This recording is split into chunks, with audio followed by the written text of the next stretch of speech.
Trump administration દ્વારા immigration જજીસની છટણી હજુ પણ ચાલુ જ છે. તેવામાં હાલ જેમના અસાયલમના કેસીસ પેન્ડિંગ છે તેવા લાખો લોકોને કદાચ નજીકના ભવિષ્યમાં જ અમેરિકા છોડવાનું આવી શકે છે. ન્યૂયોર્ક ટાઈમ્સના એક રિપોર્ટ પ્રમાણે જસ્ટિસ ડિપાર્ટમેન્ટ દ્વારા ઇમિગ્રેશન જજીસને એવી સૂચના આપવામાં આવી છે કે જે માઇગ્રન્ટ્સની અસાયલમની એપ્લિકેશન અપ્રૂવ થવાના ચાન્સ સાવ ઓછા હોય તેમના પર નોર્મલ હિયરિંગ કરી સમય વેડફવાને બદલે તે કેસને સીધો જ ક્લોઝ કરી દેવામાં આવે. હાલની સિસ્ટમ પ્રમાણે અસાયલમનો એક કેસ ક્લિયર કરવામાં વર્ષો લાગી જાય છે, જેથી જેમનું અસાયલમ અપ્રૂવ થવાના ચાન્સ ઓછા છે તે લોકો પણ સિસ્ટમનો ફાયદો ઉઠાવી અમેરિકામાં વર્ષોના વર્ષો કાઢી નાખતા હોય છે. જસ્ટિસ ડિપાર્ટમેન્ટે ઇમિગ્રેશન જજીસને જે સૂચના આપી છે તેનું પાલન કરવા માટે તેમના પર એક રીતે કહીએ તો પ્રેશર પણ છે, કારણ કે પોતાના કહ્યા અનુસાર કામ ન કરનારા અનેક જજીસને ટ્રમ્પ સરકાર ઘર ભેગા કરી ચૂકી છે અને કરી પણ રહી છે. તેવામાં જો આ સૂચનાનો અમલ ના થયો તો કોઈ પણ જજ સામે સરકાર એક્શન લઈ શકે છે.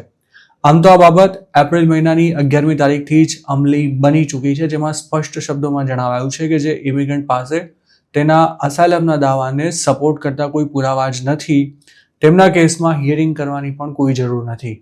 હાલ ટ્રમ્પ સરકાર મેક્સિકો બોર્ડર પરથી પકડાયેલા લોકોને કોર્ટ સમક્ષ રજૂ કર્યા વિના જ ડિપોર્ટ કરી રહી છે અને હવે જે લોકો ભૂતકાળમાં ઇલીગલી યુએસ આવી હાલ અસાયલમનો કેસ કર્યા બાદ વર્ક પરમિટ અને સોશિયલ સિક્યોરિટી નંબર લઈને બેઠા છે તેમને પણ હવે ગમે ત્યારે ઘર ભેગા કરી શકાય તેમ છે. સૂત્રોનું માનીએ તો અત્યાર સુધી અસાયલમના કેસમાં લોકો એટર્ની હાયર નથી કર્યો કે પછી પુરાવા સબમિટ કરવામાં વધુ સમય જોઈશે તેવા બહાના કરી નવી મુદત લઈ લેતા હતા અને મોટાભાગે તેમને 2-4 મહિનાથી લઈને 1-2 વર્ષ સુધીની મુદત મળી પણ જતી હતી. પરંતુ ટ્રમ્પ સરકાર હવે આ લાલિયાવાડી બંધ કરી દેવા માંગે છે. જસ્ટિસ ડિપાર્ટમેન્ટે ઇમિગ્રેશન કોર્ટ્સને જે સૂચના આપી છે તેનાથી જજોની સંખ્યા વધાર્યા વિના જ અનેક કેસીસને બારોબાર બંધ કરી દઈ બેકલોગમાં ઘટાડો કરી શકાશે. હાલ ઇમિગ્રેશન કોર્ટ્સમાં પેન્ડિંગ કેસોની સંખ્યા 40 લાખ જેટલી થાય છે. ટ્રમ્પના આવ્યા બાદ ભલે ઇલીગલી આવતા લોકોની સંખ્યા ઘટી ગઈ હોય, પરંતુ જે લોકો પહેલેથી કોઈ સ્ટેટસ વિના અમેરિકામાં રહેતા હતા તેમણે અસાયલમના કેસ કરવાનું શરૂ કરતા આ બેકલોગ વધી રહ્યો છે.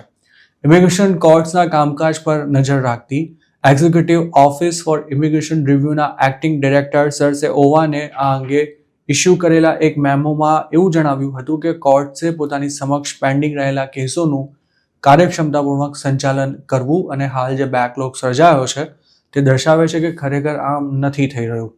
તમામ સ્ટાફ મેમ્બર્સે મોકલવામાં આવેલા આ મેમોમાં આગળ એવું પણ જણાવાયું છે કે તમામ જજીસે એવા કેસોનો તાત્કાલિક નિકાલ કરી દેવો કે જેમાં અરજદારનો દાવો મંજૂર થઈ શકે તેમ ના હોય. કોઈ પણ એપ્લિકન્ટને અસાયલમ મળી શકે તેમ છે કે નહીં તે નક્કી કરવા માટે અત્યાર સુધી કોર્ટ્સ મેરિટ હિયરિંગ કરતી હતી, પરંતુ હવે આ પ્રોસેસને ફોલો કરવાને બદલે જજ સીધો જ ડિપોર્ટેશન ઓર્ડર ઇસ્યુ કરી શકશે.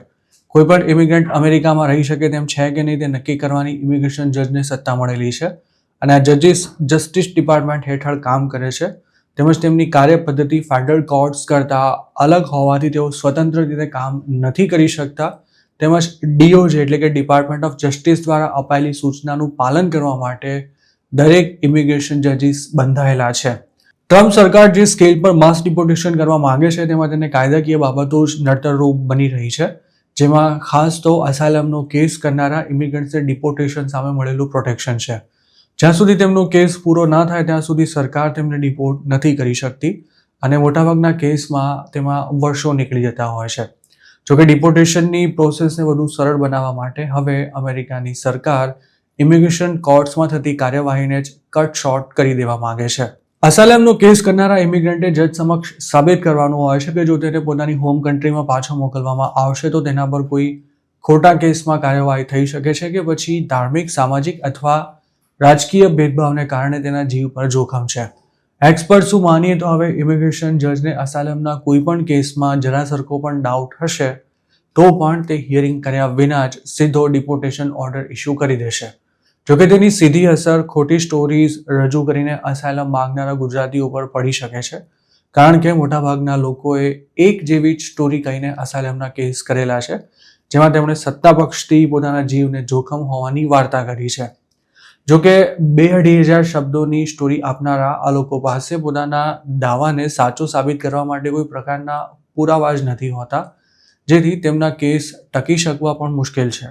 જોકે બાઇડનના કાર્યકાળ દરમિયાન ઇલીગલી યુએસ ગયેલા મોટાભાગના ગુજરાતીઓના અસાયલમના કેસ હજુ શરૂ નથી થયા, પરંતુ તેમનો નંબર આવતા કદાચ પહેલી મુદતમાં જ હવે તેમનો કેસ બંધ થઈ જાય તો પણ નવાઈ નહીં.